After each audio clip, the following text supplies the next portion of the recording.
2011 வந்து மெட்ராஸ் டாக்கீஸில் ஒரு அனௌன்ஸ்மெண்ட் வந்தது, கடல்னு ஒரு படம் பண்ணுறாங்கன்னு. நான் எப்பவும் போல் ஃபோட்டோஸும் சீடியும் எடுத்துகிட்டு போய் ஆஃபீஸ் வெளியே நின்னேன்.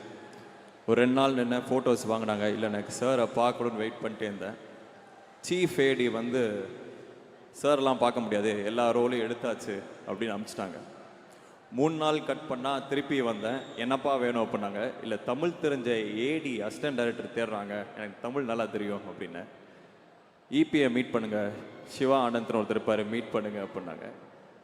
அவர் மீட் பண்ணும்போது அவர் வந்து குறுந்தொகையா இல்லை புறநானூறுடா என்னன்னு தெரில, இன்னி வரைக்கும் எனக்கு தெரில. ஒன்று அழகாக ஒரு பாட்டு சொல்லி எதுலேருந்து வந்தது அப்படின்னு கேட்டார். தெரில சார் அப்படின்னேன். எங்கள் எல்லாத்துக்கும் நல்லா தமிழ் தெரியும், நீ கிளம்பலாம் அப்படின்ட்டாரு. ஸோ அந்த பையன்கிட்ட 14 வருஷம் கழித்து இந்த மாதிரி ஒரு படத்தில் ஒரு முக்கியமான ரோல் மணி சார் கூப்பிடுவாங்கன்னு சொன்னால் அவன் நம்புவான். ஏன்னா அவனுக்கு நம்பிக்கை மட்டும்தான் இருந்தது.